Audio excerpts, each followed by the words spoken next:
That's right, Arundhati. While there are major developments coming in from Moscow in Russia, there is also a war between Russia and Ukraine that is continuing to date. Now, what are the latest updates coming in from Ukraine? Yes, Mariam. Now, Russia has unleashed a barrage of missiles and drones targeting power plants and other energy facilities across Ukraine. Mainly the critical infrastructure, including Ukraine's largest hydroelectric plant, was damaged but not destroyed. Ukraine said the attacks killed at least 5 people and left more than 1 million others without power, forcing Ukraine to seek emergency electricity supplies from Poland, Romania and Slovakia.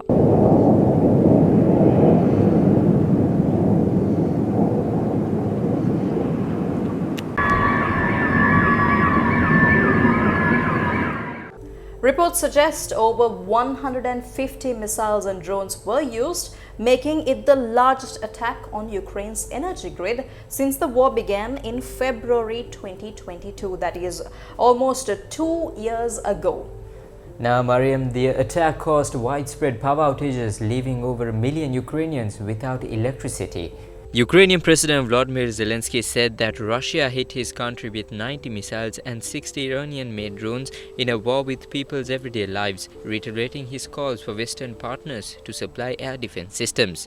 Final shelling had knocked out one of the power transmission lines feeding the Zaporizhzhia power plant, Europe's largest nuclear energy site, which was seized by Russian troops in the first days of the war, but is powered by Ukrainian lines.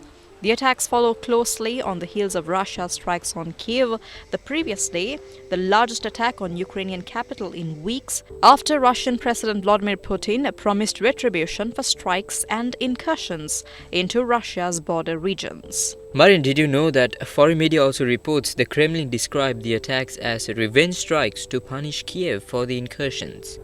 At the same time, intensive fighting continues in the Israel-Gaza conflict as well. That's right, Mariam. Yesterday, a diplomatic effort to end the ongoing conflict in Gaza hit a roadblock. And the United Nations Security Council failed to pass a United States draft resolution calling for, but not demanding, a ceasefire in Israel's continuing war on Gaza after 2 permanent members chose to veto it. Now, Mariam, the United States, a key ally of Israel, presented a draft resolution to the United Nations Security Council. The UN Security Council resolution calls for an immediate ceasefire and hostage deal in Gaza amid mounting pressure on Israel to halt its military campaign and allow the delivery of substantial amounts of humanitarian aid into the Palestinian territory. Yes, Dinal, and the draft put before the Council received 11 votes in favor, 3 against from Russia, China and Algeria, and 1 abstention, that is by Guyana.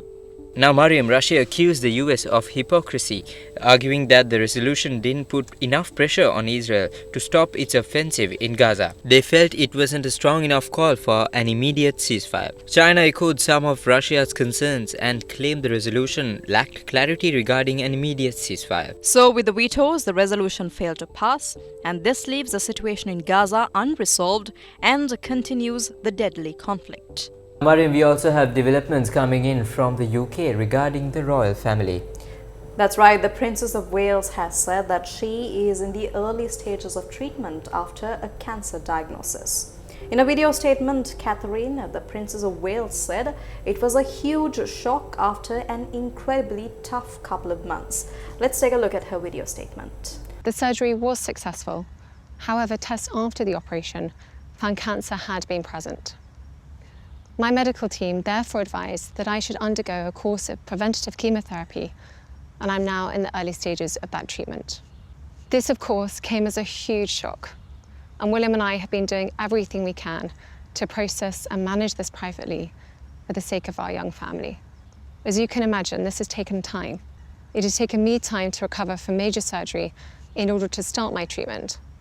But most importantly, it has taken us time to explain everything to George, Charlotte and Louis in a way that's appropriate for them and to reassure them that I'm going to be okay. As I've said to them, I am well and getting stronger every day by focusing on the things that will help me heal in my mind, body and spirits. Having William by my side is a great source of comfort and reassurance too, as is the love, support and kindness that has been shown by so many of you. It means so much to us both. Now, details of the cancer have not been disclosed yet, but the Kensington Palace said that it is confident that the princess will make a full recovery. Now, Mariam, the chemotherapy treatment began in late February. Yes, Tinal, at the same time, the palace has said that it will not be sharing any further private medical information, including the type of cancer that the princess has. Well, those are all the stories we have for you on the world today. For the Newsfirst team, I'm Mariam Ganavijaya. And I'm Tinal Tilakaratna, and it's back to the studios.